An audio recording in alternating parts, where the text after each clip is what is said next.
Network Show. My name is Yogesh Parsala, and I welcome everyone who are here in this today's show. With us today, we have a special guest as Richie Marquez from Evolve Blockchain, and he'll be sharing some of the very good wisdom and knowledge about the DeFi ecosystem and how the blockchain that can work and can benefit to the end user. So today's the episode is epic, and we'll be talking a lot of about the DeFi, decentralized finances, and how the blockchains is empowering the end user. There are billions of users who hasn't access of blockchains yet, and how this technology can be beneficial and also very secure. Now, when it comes to Fort Knox, okay, we'll also talk about that as well for this particular show. So I really welcome everyone. Before we begin, just I would like to take a moment to wait a couple of more minutes so that other people can join the show. So we will begin our show in like 1 or 2 minutes. But while we wait, I would take an opportunity for those people who are already live right now. So acknowledging them for being here and your participation into this program. And also, I also take a moment for those people who will be joining after this show, or maybe many people are watching this replay. So I also take a moment to acknowledge all those people who are here participating and being in the project. So truly extraordinary, the time that we have right now. All right, so yeah, let's begin. So Fort Knox. Okay, now today's the episode is DeFi Fort Knox. The episode three, season three of episode three. What is Fort Knox? It's like the U.S. government gold reserve, which is considered as the most secure. I mean, it's impossible to break. It's like military grade military installation. It's a super secure the place establishments. That's the Fort Knox. Okay, but how that is used is incorporated in the blockchain is like the blockchain being immutable. I mean, once the transaction is gone, it's gone, it's permanent. So there is absolutely no way to do any kind of mischiefs or hack through it. Impossible, right? Because if the blockchain itself is a strong and stable, then it is pretty immutable. I mean, it is impossible to hack or reverse any transaction or fake or manipulate any transaction. So that's the blockchain, and that's how secure that is. Now, when it also comes to the Sky, especially Sky network and Sky blockchain, then having the EVM based blockchain and kind of one of the strongest and time tested blockchain platform that is there, so which is very powerful and extraordinary that we have right now. All right, so before we begin and go into deep into this subject, I would take a moment and welcome Richie. Would you like to say words to the community and just introduce to those people who are new or first time here? Hey, thanks for having me. Hey, everybody. For those who don't know who I am, my name is Richie Marcus. I'm the CEO and founder of Evolve Blockchain. And I'd like to jump right into it. So, the whole comparison with Fort Knox, and Fort Knox is supposed to be the vault of the US's reserve, the gold reserve, even though this vault has not been audited in not centuries, but many, many, many years, to say the least. Only now are they actually looking into it with the new administration. Um, Blockchain, in my opinion, is even more secure than Fort Knox itself, right? It's supposed to hold the reserve of gold and have an account of all that gold. And there's no public or transparent ledger of exactly how much gold is in there and the ins and outs of the gold that's in there. So blockchain takes it to another step. Like ourselves, for example, for Evolve Blockchain, we have a reserve of gold that backs our total supply of coins, right? Where every coin has an asset per coin amount, and there's a transparent ledger, a transparent account of every single ounce that enters and leaves. So blockchain takes the idea of Fort Knox, that vault that's unpenetrable and the highest security possible, and it takes it to a transparent and decentralized step, right? Blockchain is even more secure than our status quo of what this single entity, this vault, this secure establishment is. Blockchain is able to do that for everyone, not just one country or organization. And blockchain gives more transparency on top of that as well. So we take that concept with the blockchain space and our networks, including SCAI and Evolve and other blockchains, and we bring that transparency, that security, that accessibility to everyone globally, which is a gigantic step forward from what we had years ago to what's available to us now. Yeah, definitely, definitely. I totally agree with you. You pointed out very critical aspect. Even though the Fort Knox is very secure, very powerful, it's a military grade installation, right? It's establishment.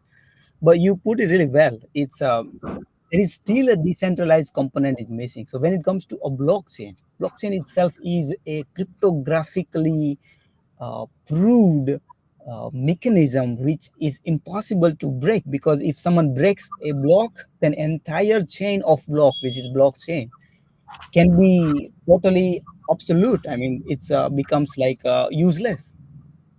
So 100%. yeah, this encryption and all these things, that's a decentralized technology that is even more immutable and secure than any organization or any organization that's controlled by humans, right?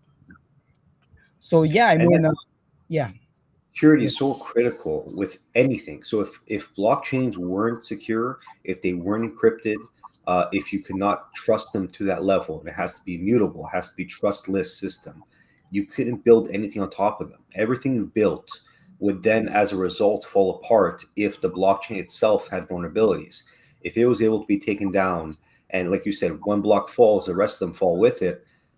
Any solutions you've built on these networks, for example, we are building Evo Health, a decentralized data management system on the blockchain, one that gives the power back to the people. If the blockchain itself was vulnerable, if it had these flaws, if it wasn't trustless and secure, that would not mean anything for Evo Health. Evo Health would fail with the blockchain itself. So us having this technology that has been proven over the years to be as secure, well, more secure than anything else out there, in my opinion, that is critical to anything you build, whether that's DeFi, whether that's a health system, whether that's logistics tracking, all of it. So lucky for us, this technology has come, was created, and now we've evolved this technology to the next steps to be able to build even more solutions on top of that and solve some of the real world problems, like banking the unbanked, for example. That's a massive use case. Um, there's 1.7 trillion people in the world who still don't have access to a bank in this day and age, which is ridiculous.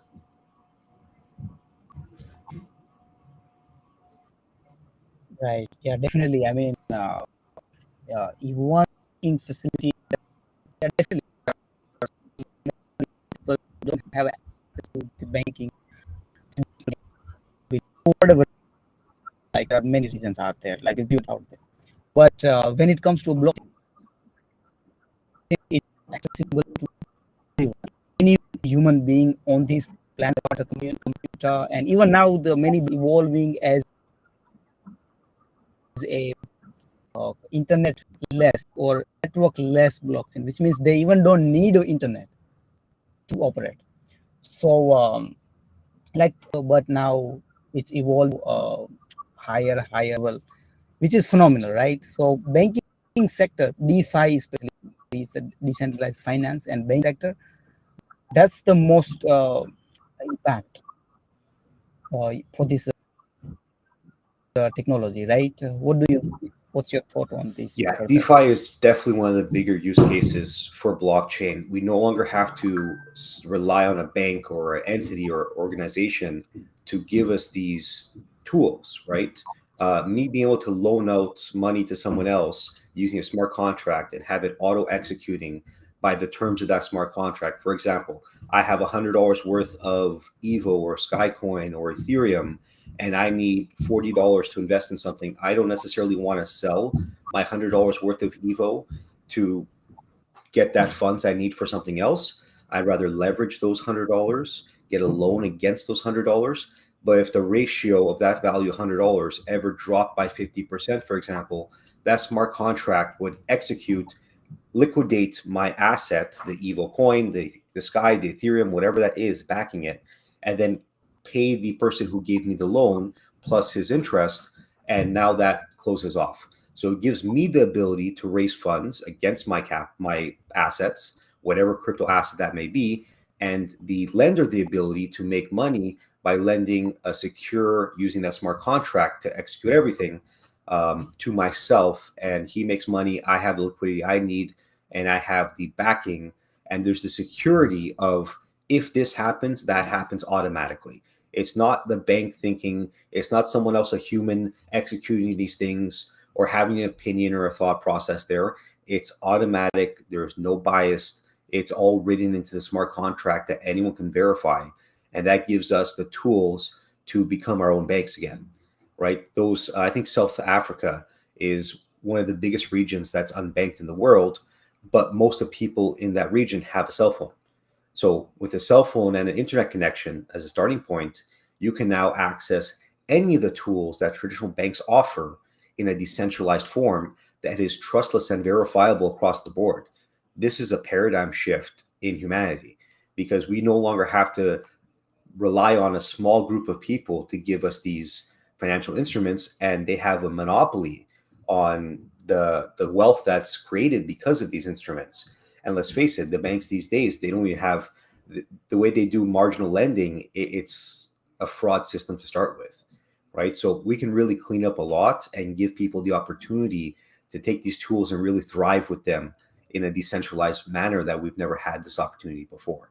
So I'm very optimistic on how the traditional banking system will evolve from the status quo brick and mortar banks to the digital age, and DeFi being most of our finances being taken care of with DeFi in decentralized manners in whatever blockchain or network you decide to do it on. It's very important for the next steps, the evolution of our economy, be able to have these resources, these tools. Accessibility to these tools is a big one there too.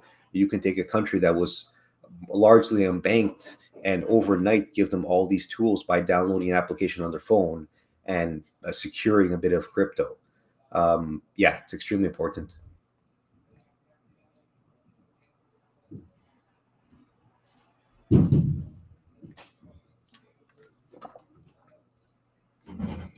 I saw someone who was asking about when we're going to be listing. This will happen later on this year. We're going through due diligence, compliance, and the rest.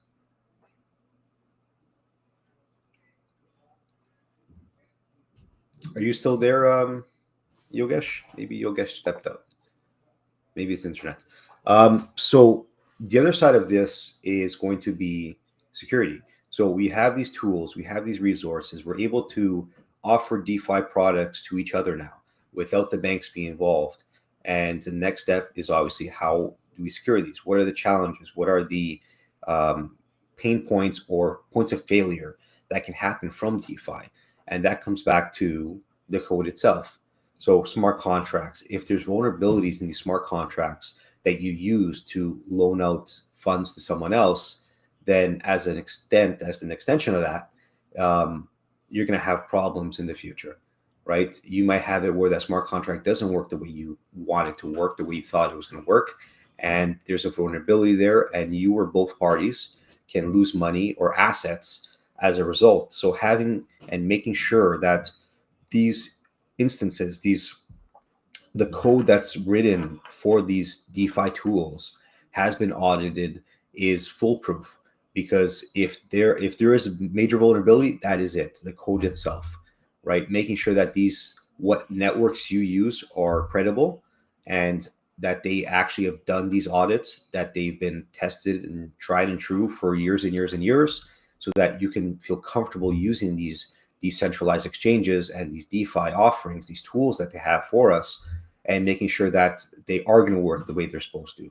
That you're not going to get to the point where that contract should execute and it doesn't, and now you're holding a debt of $50 or a lot more than that, and that contract didn't really support you, didn't really come through when you needed it to.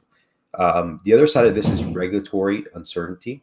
So when we go through the reaction of countries to DeFi and how they regulate, either under-regulate or over-regulate DeFi. That's a big concept as well, where we're really looking to see which countries regulate this space and how they regulate this space. So you have like Dubai with Vera, Europe has their own set of regulations. US is going to be coming out with new updated regulations in the next few months, and we're still waiting for that to come out so we can gauge which way they're going with this and how strict or how lenient they will be. So DeFi will be one of those parts when it comes to regulation, even regulation of not central bank digital currencies, stable coins, for example. How will they see a stable coin? What regulations will be associated with stable coins? Because stable coins will play an extremely important role in DeFi as well. Because it's great to have Ethereum and Bitcoin and have these prices go up and down, but when you're doing loans, for example, it's not necessarily something that some people would want to have happening, because I'd rather have the security and the stability of a stable coin. Let's say I have $100 worth of USDT and I need $40 to invest in something. In a stable coin, that will stay the way it is. It'll just be me paying off that $40 and not having to worry about that fluctuation in price that can ultimately lead to a liquidation event, where then it would take my asset, whatever that may be, Ethereum, Cardano, Evo, SCAI coin, and it would then liquidate that and pay back the loan, possibly earlier than I wanted to, right? But that's just the way the contract is built. Now, using a stable coin, USDT, USDC, Euro stable coin, whatever you'd like preference, right? You can now do those loans without that liquidity jump, without that ability for the price to change and liquidate your term before you're ready to. So the other part would be scalability. So the network we build these tools on, we use for the DeFi products, is extremely important. It has to be able to scale. If we're trying to get mainstream adoption, we're trying to get everyone in the world using DeFi on blockchain technology, right? Regardless of what network. If you don't have a scalable network where all these transactions can happen on there and it can keep up, like let's say you want to execute a liquidation event and it was so much volume on the actual network itself that it didn't execute it because it's waiting to be, that transaction is waiting to happen, right? Now you have a big problem there, because that slippage could have gone from a 10% drop to a 20 or 30 or 40% drop, right? And these days it's not as common as it was maybe 7 or 8 years ago, where we saw Bitcoin dropping and jumping in 40, 50% in a day. Now that's very rare for anything like that to happen, but it does still happen in certain assets. So you want that scalability to keep up so that you can be very pinpoint and accurate. When it hits a threshold, it automatically executes. There's enough transactions that are inputted. The door is big enough so that we can all get our transactions through, and no one's waiting to have that transaction be executed that then gets delayed for a few seconds or minutes or hours, right? That doesn't work. So the only way we can get a stable DeFi platform that works for everyone and can scale globally is to have that scalability, right? Which Evolve Blockchain and SkyCoin does have. So the last part would be user responsibility. So you have to take care of your private keys, your passphrase, your application on your phone, right? You have to be careful you don't give access to any of those to anyone else, because they then can use your account. They could take out a loan against your assets. All of that will be a pain point that can happen if you're not responsible, right? We all want our own bank and to unbank, right? So that comes with the responsibility and the security of us taking control and responsibility of being our own bank. So you want your finances in your hands, you got to protect those finances, just like the wallet in your back pocket, right? We have to make sure you don't leave that wallet on the counter when you go buy food, or on the subway seat. It falls out of your pocket, someone grabs it, it's gone. You're not going to tell somebody, hey, get my wallet back, here's my private keys, right? It doesn't work. We really have to do everything possible to secure and make sure that we don't make those mistakes, because it's in our hands now, right? We want to get away from that control that has been happening over the years when it comes to our lives and finances. That puts all that control in your hands again, which is great, right? It really gives people the opportunity to thrive, to build, to innovate, but it also gives us that risk factor that we have to secure those. So please, best practices. I'm pretty sure Yogesh is back, so jump in when you're ready.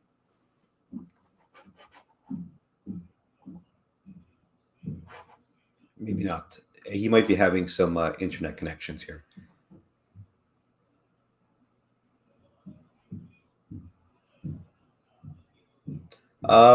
There's a question about the airdrop or giveaway. There's that website, and I'm sure that Yogesh will put the link to it in the chat again when he has a chance. Where for this show during this time, you can claim your 747, if I'm not mistaken, meme coin as the giveaway. In the future, we will be having also a giveaway for Evo coins to the SCAI network, and that will be on the CoinMask application. And we'll give you guys a heads up before that happens. And it'll be a certain amount of Evo coins in relation to the circulating supply of SCAI network. And you guys will be able to score some free Evo coins just for our communities working together and building towards a better future. So the other strengths about DeFi is the instant transaction accessibility and endpoints. So the revolutionary part about not having to have a middle person there and be able to verify every single step using the blockchain itself is extremely important, right? I don't need to trust. I don't even know who you are, for example. You've been the other side of the world, and I can now do finance with you. I can use these tools to lend you money, or you lend me money, or doing any of the financial tools that are available. And we don't necessarily have to ever meet. We don't necessarily have to ever trust each other, because the actual code that is programmable in these smart contracts allows us to have that communication interaction without that risk, right? That trustless nature of this DeFi space, this technology, takes away the risk of us saying, hey, I'll give you this for that. And then halfway through that transaction, when it comes for my time to execute on my side, I don't follow through, right? I can prove that when you say, hey, I sent you these assets or this funds, that I received it and that you sent it, right? I don't have to ask you anything. I don't have to communicate with you. We never have to meet each other or see each other in life, right? But I can verify every single part of that, right? The blockchain and the power of using that technology on the background allows us to do these things, allows us to interoperate across chains even when it comes to DeFi, right? This is a paradigm shift. It really is. And I hope people understand both that the security that you need to have when using these, right, and the safety you have to kind of build into these systems as well, so that we can take away as much of the risk as possible on our side, but also on the consumer side, the user side, you guys have to do your due diligence on what platforms you use, how you operate there, and make sure you guys really understand the risks and benefits to both of those. Yogesh, are you back? Yes, yes, yes. All right. Yes, We Richie. went through some of the vulnerabilities, the challenges. So smart contracts, making sure they're audited, making sure they're reliable, platforms, making sure you're using a platform that has been audited, tested, and has been there for a while, operating properly and not having problems with their smart contracts and their platform as well. Mhm. Scalability issues, user responsibility when it comes to securing your wallets when using DeFi, your private keys, and the rest. If you want to jump in on one of those topics and give us your thoughts as well.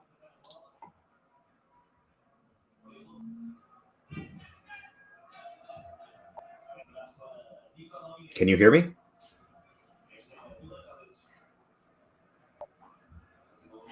You might be having some technical issues as well still. Uh, if anyone has any questions in the chat, please don't hesitate to ask. Because, like I said before, the best way for you guys to communicate with us, to help build and learn and educate is for you to ask questions, right? It's the easiest way we can kind of pinpoint what the community needs to learn about. And even for us, when it comes to resources, when we have, so we're building out the Evolve Blockchain Academy, little courses where people can really learn about the concepts of blockchain in small bite-sized pieces. The more questions you ask, the more pain points we see are a problem that the community needs to have clarity on, the easier it is for us to put those resources together, build out these courses specifically going over some of those concepts so that as a whole, the whole community is up to speed on all of them, right? A lot of the problems we have in crypto is that we run into these problems early, and these are just a lack of education, a lack of understanding how some of these concepts work, some of these features like dexes and bridges and DeFi, how to start NFTs, what's a smart contract, how's a token versus a coin. These are all things that we can really learn about as a community, right? And really help educate each other. Um, it's extremely important. So don't hesitate to ask questions. Don't hesitate to comment. Don't hesitate to reach out to the team and really help us kind of molds this into what is the end result of the blockchain, the network, the community that will last 20, 30, 50, 100, 200 years, right? Indefinite. And that's because of you, the community. You guys are the most important part of this blockchain and any blockchain.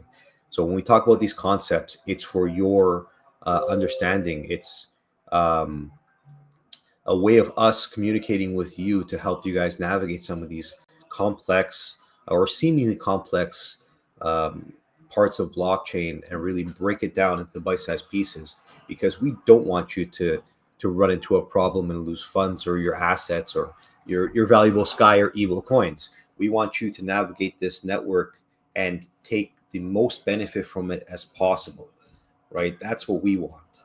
Because at the end of the day, we want you all to be successful. A rising tide rises all ships. And that means not just the blockchain and the people that have built the blockchain. We've built this for you guys to use. We built this for you to innovate on top of and build on top of and create great solutions that we as a group, as a team, a community can say, hey, we built this health record solution on Evolve blockchain. We built this AI solution on SkyCoin, right? We as a community, we as a network have solved these problems. And as a result comes success, right? We all succeed together. See if Yogesh, can you hear us now? Yes, yes, yes. Am I audible now? Yep, I can hear you. So, if you want to touch on the security side of it, the challenges of DeFi and making sure that smart contracts are audited, making sure the platform you use is credible, that they've been audited, that they've had a long track record of reliable, being a reliable company, scalability issues, user responsibility. If you want to touch on a few of those Yeah, and give us your opinion as well. awesome. Yeah, definitely. So basically, as being a security company since a very long time, and, it, it's a pretty right. Yeah. So being as a security company, it's very important to look at what are the key fundamentals.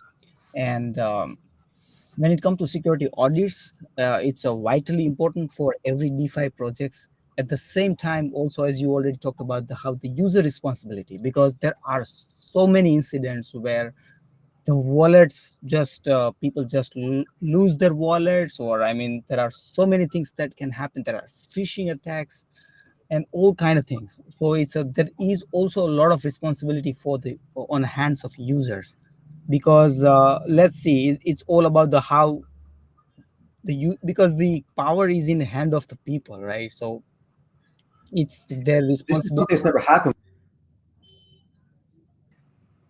Did I drop? No. Um, we've never had it where you had so much power in your hands, so much ability to build and to have these tools accessible to everyone in a decentralized manner. This is not just you have to be part of this club to get these tools, to use these tools. It's everyone's invited, everyone can use them, everyone can benefit from them, everyone can build on top of this. The access to information today compared to 20 years ago is profound. It's exponentially bigger. It's not even close. We can't even compare. And now you throw AI on top of that as well. Um, we're accelerating at a rate that is unperceivable at this point. I think we Yeah, can guess what that is, but I think we'd be off. yeah, definitely. I mean, AI on top of Web3 security is like next level. It's a whole new game. Like in next couple of years, like by 2017, maybe next 2 3 years, the AI will be the most smartest technological partner. So they will be doing even more intellectual work than a human brain can do.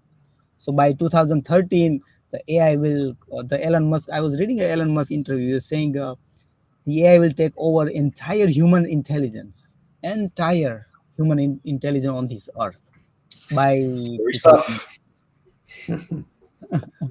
That's going to be, you know what? I think people, when it comes to the AI and incorporating some certain parts of this into our lives, at this point, it's kind of like it's going to happen. It's already happening at a rate that is too quick to stop at this point, but it's a tool. AI doesn't program itself. It's Mhm. using databases and using that as the background to solve these problems, to have all these things. Imagine if you had um, all the information at your fingertips at every single second of the day. I wish I had a better memory, because if I could remember everything that I've read over the years and taken in, your brain only remembers parts of it, right? And some people have eidetic memory, and I'd love to be one of those people.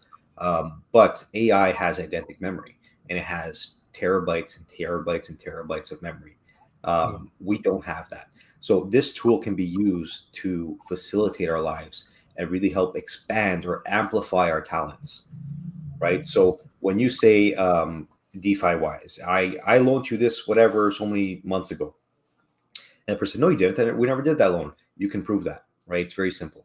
AI can verify how many loans you've taken over the years, how much you've paid in those loans, what the terms were of those loans, the percentages, all of that. You can ask an AI using your database of your DeFi records, and it'll answer every question that you give it, right? So as much as people have that risk associated, or that fear of AI being incorporated with some of these concepts, DeFi, blockchain, etc., it's a tool. It only amplifies what we do, right? So we're asking questions, it answers questions based on what it knows in that database. It doesn't make things up without on its own. It uses the data to answer those questions. So until it starts programming itself and the rest, I think we're okay. But if it ever starts to program itself, then we might have some problems.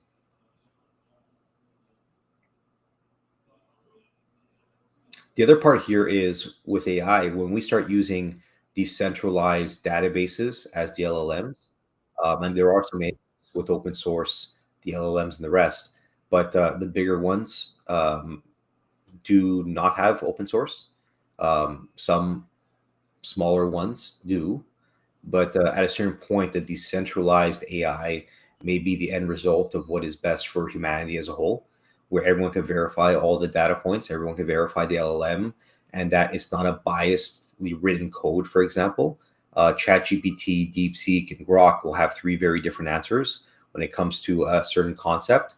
The data might be the same, but the way they interpret and present that might be slightly different. Depends on how that was been coded by the programmers themselves. So when we really get decentralized AI, decentralized DeFi, decentralized blockchain, which we already have, it's a key part to this whole process. Then we really give humanity all the tools it needs to govern itself, to finance, to build solutions that we haven't done before, because it's kind of been like throttling us back, holding us back with the system that we have now, because of the lack of decentralization, the lack of being able to really build what you want to without someone saying, hey, this regulation, that regulation, wait, slow down, because you're going to disrupt this industry or that industry. It should be more focused towards what is best for humanity in the end, and not what's best for someone's wallet that has a monopoly right now. right? It's unfortunate that we have the system the way it is, and DeFi plays a key role in breaking away from that traditional closed banking system, right? If you don't have ID, you can't get banking, right? And everyone should have the ability to at least have access to those tools, regardless who you are, where you live, and your background, right? In a secure way, right? It's not just, hey, give you money and then it's unsecured loans or whatever it is, and then people get burnt on both sides. This gives the ability to say, hey, I'll give you this, you're going to put up that, and in exchange, this is what we both benefit from it. And at the end of the day, both parties benefit, right? And it's secure to the point that that smart contract can't be changed once it's executed. It'll automatically go through that process and execute what it's needed. There's no more, oh, I thought it was this or I thought it was that. It's no, it's all programmable. It's all very black and white on paper and verifiable by both parties. So there's no excuse for anyone to have a misinterpretation of the way that contract should have happened or the way that loan was structured. So DeFi solves all of that. Yeah, definitely. So basically, you put it really well. So if there is a decentralized and also an AI, and also that works on a DeFi space, then it makes a huge difference when it comes to Yeah. the real world application. Especially, I mean, the when we're talking about is very important. It's a very critical aspect that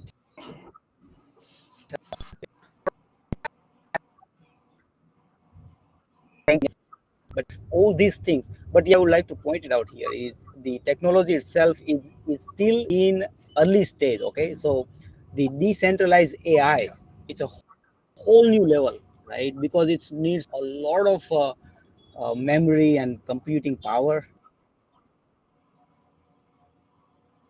And that's going to scale with technology, right? We're going to have exponential growth in CPUs, GPUs, and computer technology that's going to accelerate that process as well, right? We used to have CPUs where 3 or 4 gigahertz was fast. And now we have CPUs that are reaching 12 and 13 gigahertz, right? It's going exponential at this point. And that's going to both improve the AI space and the blockchain space, because those nodes that are running in the background are using computers to do so. As those computers get better and better, as the internet gets faster and faster and faster, as latency gets lower and lower and lower, our throughput or that door just opens more and more and more, right? And we're able to excel and achieve even higher TPS. And at a certain point, we're going to hit that threshold where scalability is no longer an issue people are talking about, because most blockchains are scalable because technology has gotten to that point. And now we're going to look at fundamentals, right? We're going to look at why the blockchain is built the way it is and why someone would choose one blockchain over another or one DeFi platform over another, right? Depending what network they're using in the background to offer those tools. So we're looking at a nice little momentous, what do you call it? The hockey stick kind of curve when it comes to innovation and the technology itself. AI is going to amplify that significantly. And if we can build decentralized platforms to support all of this and give people that choice of a verifiable platform, open source code, a blockchain that is decentralized, all put together in these solutions, we have a network that is global, that has no barriers, that has no borders. And anyone, I don't care if you're a poor person that doesn't have too much to your name in a third world country or someone living in a penthouse in Dubai, you guys have equal access to all of these tools. There's no you get this and they get that. It's across the board, even for everyone. You can lend $10 to a billionaire, or a billionaire can lend $10 to you, right? It doesn't matter who you are, what your background is. Open, accessible to everyone. And that's the end goal to DeFi. That's the end goal to blockchain, giving even platform that we can trade back and forth, use these tools, innovate, build. You don't have to have a college degree, university degree, or lots of money to do these things. You can learn, even education being decentralized is the next obvious step here, right? This information is available to everybody. Why do you have to spend tens of thousands of dollars to get an education when this can easily be accessible to everyone through a decentralized database, right? Information is information. When you learn 1 + 1 = 2, it doesn't matter if you're a Harvard graduate or you're someone who just started high school or elementary school for that matter. our kindergarten, right? 1 plus 1 equals 2. It's a fact, right? Once you learn that, you know it. You can now confidently say 1 plus 1 equals 2, right? Um, we're going through a nice little transition in the world, and I'm very excited to see where we come out of this and the evolution we're going to take through this process. But it ends up in a freer world, in a world that's more accessible to everybody and can support everyone through their financial, their learning process, their medical process, everything, right? It's a good time to be alive, to say the least.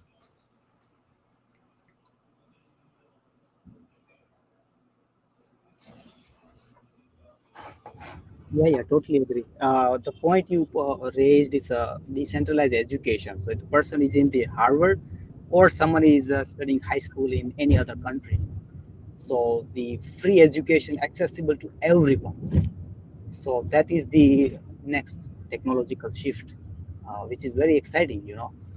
Um, I mean, education, health, finance, everything. So when it comes to that happens in a decentralized way, it has a lot of potential, right?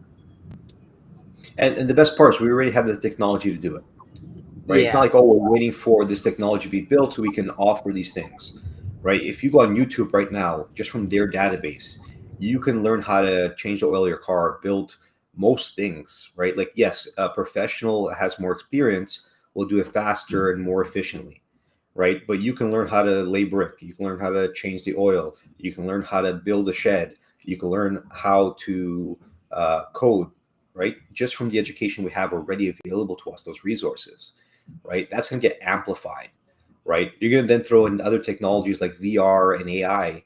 Now we can build out an AI teacher that is free and educates you on certain concepts that you would be educated in college or university on, right? And it's just code, it's programming.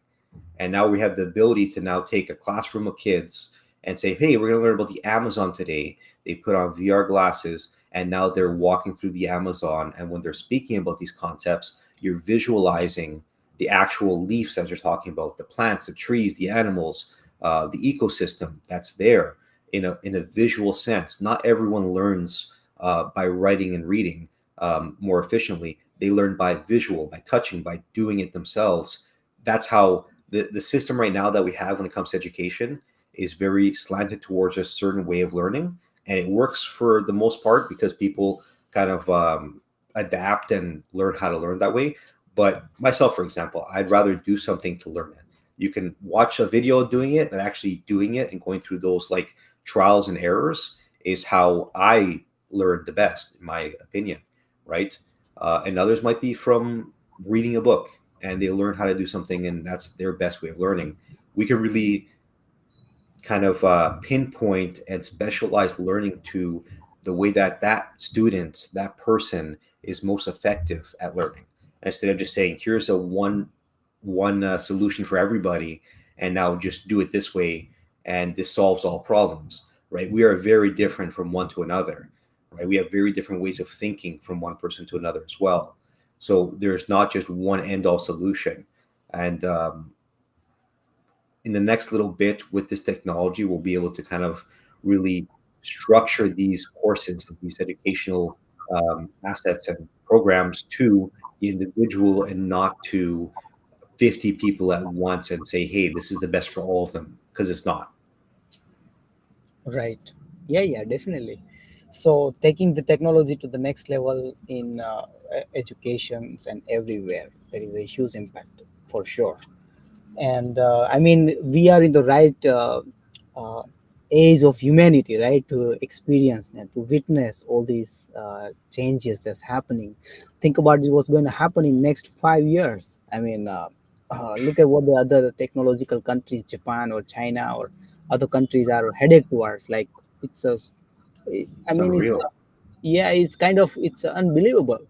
Like, everything is happening automatic by robotics, AI, everything. They're even bringing back, you see the thing about the dire wolf that they brought back, they birthed and generated the dire wolf back from DNA they found in bones Wow. 10,000 years ago, right? They have three that are already, I think they're a few months old now. And stuff like that. This technology is advancing so quickly. Like a few years back, you never thought we'd be able to do that. And then there's risks involved with that too. Or if they try bringing back the T-Rex, right? Then we have some problems.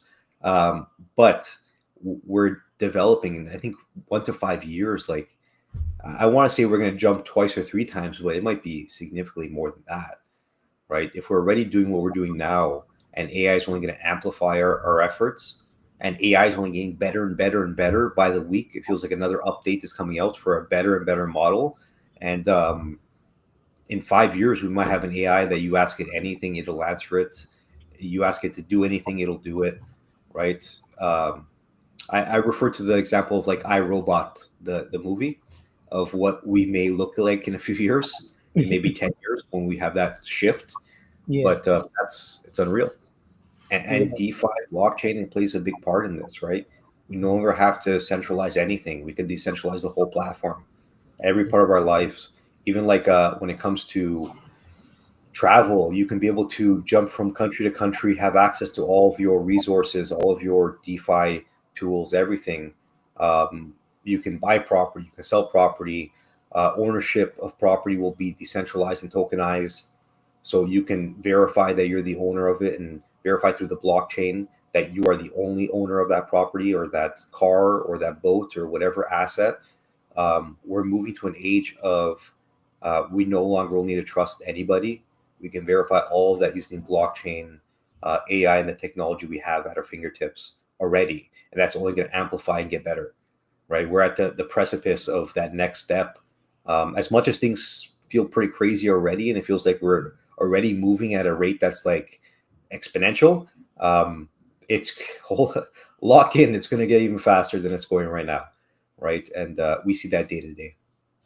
yeah, yeah, yeah. So I think the humans are going to look like a cyborg in a couple of years. Cyborg. Possibly. Well, you have Neuralink with Elon Musk, right? So, in theory, that will expand to um, being able, and that's choice, right? Like the most important part of all this is choice. So, you should have to have that choice. It has to be a critical part of all of this. You choose what blockchain you want to use. You choose what AI you'd like to interact with. You choose to get Neuralink if you really want to. Me, for example, I wouldn't want to do that. But at the same time, there are people who have medical issues that might be a viable solution for Alzheimer's and some other stuff that is serious problems, right? Degenerative problems that can be solved by using Neuralink. And from my understanding, they'll be able to put eventually a database associated with that where you can now have identical memory. Everything you see and hear can be stored in a database, and you could call upon that. Maybe you'll have a virtual Jarvis or an AI assistant that you can think about and ask questions to. And that sounds like sci-fi, but you know what? The technology we have now is not that far of a leap to those scales, right? Um, things are going to be Life's going to be different. Life is going to change. And then again, we've seen that shift already when it comes from people 50, 60, 70 years ago used to be in horses and not in cars. And the first computer that came out was one thousandth or one hundredth of thousandth of the size and the capabilities of computers we have now. Just 80 years difference, right? Um, we might see that a next shift like that again, if not even more than that, when it comes to the scale of that shift. And it's important to keep up with these, right? To learn about these as they're coming out, to stay on top of the ball. And some people say, "Oh, it's too complicated." It's not. Education, like I said, is available to everybody. Those resources are available to all of us. It's never been so easy to learn to really keep on top of a lot of these things. And I know it sounds like it's very complicated and it's complex, but if you did little bite-sized pieces day by day, 20 minutes a day, learning about whatever topic you're interested in. When I started with blockchain, I knew nothing about blockchain, right? I learned by constantly, like, I had that thrive to want to learn about this. When I had the eureka moment or that like epiphany moment where I'm like, hey, blockchain is going to be used globally. This is the technology that's going to scale and go across this world. And everyone will have applications and use cases built on the blockchain, even though if we don't know it's being used in the background, right? I keep using the example: use your car every day, you turn it on, you don't necessarily know how that car works, but you use it most of your life, right? It's engraved in your life. Blockchain, I think, will be the same thing. I think we're going to see that incorporation of this technology in across our lives in multiple different assets of it, even if we don't necessarily know it's being used in the background. And we don't necessarily need to. It has to come to the point where it's so simple and easy that you don't know how it works, but you still use it, right? But if you want to learn about it, if you want to educate and build and become a part of that industry, to learn how to start an NFT collection, to mine, to run a node, to build a token, all that's accessible already, right? We're trying our best to build applications to kind of facilitate that a little bit more than we've done already, and it's available already. At the same time, just as is, the information's all there for you. You just need to have that will and that drive to really take that and run with it because it's there. It's accessible. Yeah, yeah, definitely. So with the help of all this technology, it's everything is so accessible that was not imaginable just a few years ago. I remember when I was in college, it was impossible to get all these resources, to go to libraries and to read books, and it was so difficult and it was so limited.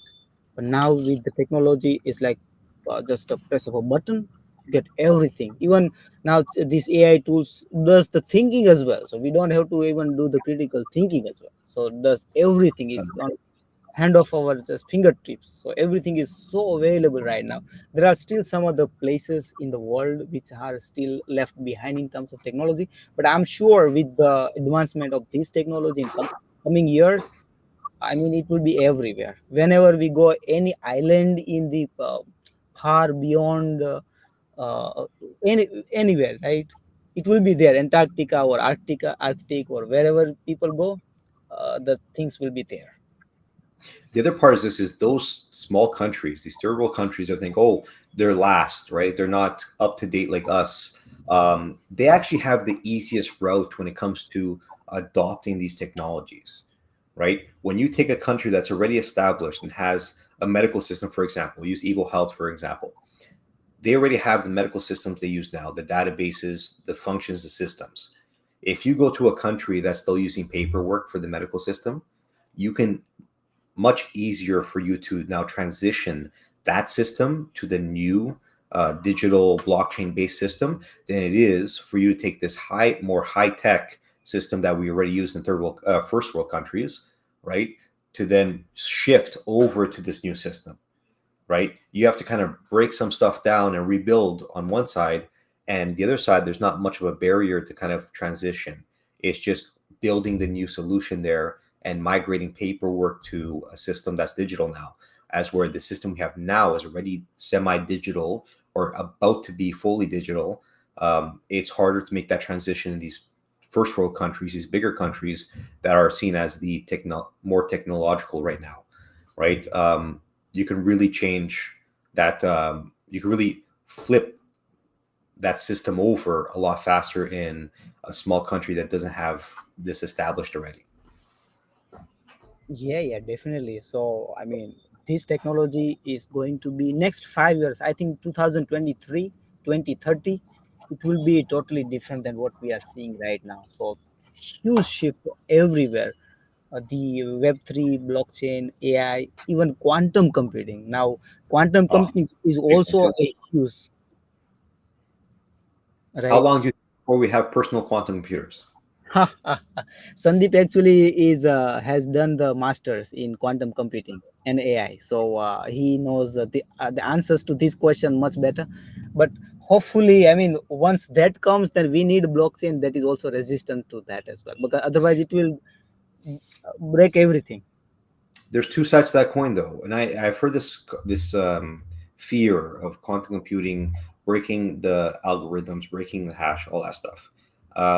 But at the end of the day, there's two sides to that coin. Quantum computing can also be used to secure the blockchain even further, to build a new consensus method to evolve our blockchains to the point where it's no longer vulnerable, right? And maybe we could expand the TPS and block times to something that's unfathomable right now as we speak, into the millions and tens of millions transactions per second, right? At that point, it's irrelevant because we're scalable, right? But that technology can be used for bad, but it can also be used for good. So if we use quantum computing to amplify blockchain, to make it that much better, right, to solve even more problems, or build it in a way that's even more secure than we have now, there's always going to be a solution there as well. It's not just the doom and gloom, right? Yes, if quantum computing can outwork all the miners for Bitcoin, for example, then we may have a problem, right? But if quantum computing can do that and is done in a way that's responsible, right? And let's say every country has a quantum computer running nodes on Bitcoin, for example, and no one has central control there because it's like a race as well. Um, then that amplifies the security as well. So it is what it is. I'm not the expert by any means when it comes to quantum computers or that technology, that scale, but I do think that we should look at both sides of this because that technology can also be used to amplify and secure this even more, right? Come up with a new encryption that's even stronger than what we have now. So it's not Definitely. all bad. There's some good to that too. Yeah, yeah, definitely. And that will also allows what you already said, decentralized AI. So only the quantum computing will allow that because it requires tremendous amount of the computing power in a decentralized way. So I think that's what it will bring the decentralized AI. Yeah, and I hope that's the case. I hope that's the end result because then we can have access to a resource that's unfathomable, something that we can't even imagine right now, right? And the solutions we can build from that, how much technology has been held and shelved over the years just because it would disrupt a certain industry, and it could make our lives a lot better, right? And increase our way of life. And it hasn't because the person who controls the way something gets implemented or comes to market saying, hey, that's going to disrupt this sector or that sector, so let's not bring this out because this person's making a lot of money or that person's making a lot of money. It's done in a way, unfortunately, that's more about the profits than it is about the actual benefit to the people. And a decentralized form like that of an AI and blockchain and this technology for healthcare, logistics, DeFi, um, learning, all of this can really push our humanity in general a step further, right? Take away that greed, take away that control, and say, hey, now you have what you need to build all of this to really thrive. And hopefully we see that in our lifetimes. And this is not 100, 200 years down the line, it's 10 or 20, right? Because I'd really like to see what that looks like and how this world changes from what we grew up in to the next step. Um, and that could be good or bad, right? Like we don't know what that entails. All we can do is kind of try to navigate this and input what we can and build what we can as this is growing to really try shaping and guiding what that is. A good example of that is like central bank digital currencies, for example. We know that that can be very dangerous if the governments control central bank digital currencies and then they control what you do in your wallet, where you buy, what you buy, etc. But if we have a decentralized currency like Bitcoin, like Evo, like SCAI, and people choose that's what you want to use to trade back and forth, now we have unrestricted, uncontrolled ability to trade, to barter, to navigate this world, and that's extremely powerful, right? We're at a paradigm shift here where we can go one way or the other. There's two tracks, there's two roads, and which one we choose as a society is going to influence what will look like 10 years down the line. So it's a great time to be alive, and we'll see what the next steps will be for everybody, I guess. Yeah, yeah, yeah. The best time to be in human history, entire human history. Yeah, Best it's time. unreal. Yeah. All right. I think we covered pretty much a lot of content. I also thank you, Richie, for bringing up all these things and providing your wisdom to the community. And before we complete this call, let me just go to some of the comments if we can answer some of them. So, For one is sure. asking for about the airdrop. So, I think the claiming airdrop coin. So, just go to the website. Maybe we could drop that link again for the People, yeah. website chat, maybe. Mhm. That way it's easier for everyone to just click on there and go. Sure. So, let me just put the link here. everyone to go to this website and just claim their free coins of the tokens for this Sky Network show. And yeah, I mean, guys, getting into this run, the time is right. I mean, that there is a couple of ups and downs in the market right now, geopolitical moves and what's happening in the US, and all kinds of things affects the market at the overall. But always, blockchain itself is always a good time to get into it. Even though the market is up, it's a good time. Even if the market is down, it's also a good time because this is the time when it is good to get into, when you get the coins or whatever at the lowest price. So I think this is the best time to be in this space, in this industry, and creating a power that is in hands of people. So it's all the people, the human beings are on this planet Earth. They are the one who controlling the things, the powers in a decentralized and democratic ways. So I think the blockchain itself as an industry as a whole has a lot of potential and a lot of things to get into this industry. um, all right, so I thank you everyone for being here in the show, those people who are here live right now and those people who will be listening to this replay afterwards. Appreciate all of those, their participation. I thank you especially Richie for being here and providing your valuable insights, and we're looking forward for the next show. So do you want to say your concluding remarks, Richie? Yeah, thanks for having me. It's always a great time, a great conversation. Um, like I said before, guys, community members, be active, ask questions, interact with each other. Even, right? We learn these concepts. We're doing these shows to really give value to the community and talk about these concepts so that there's an understanding of all these concepts, right? So we can really help guide through some of these what seems like uh, difficult concepts or complicated concepts and try to break them down so that the community really understands them and can navigate them in the future and not run into those problems. So, yeah, next week we'll do another one. All right, so thank you so much everyone, and enjoy your weekend and have a very productive and successful week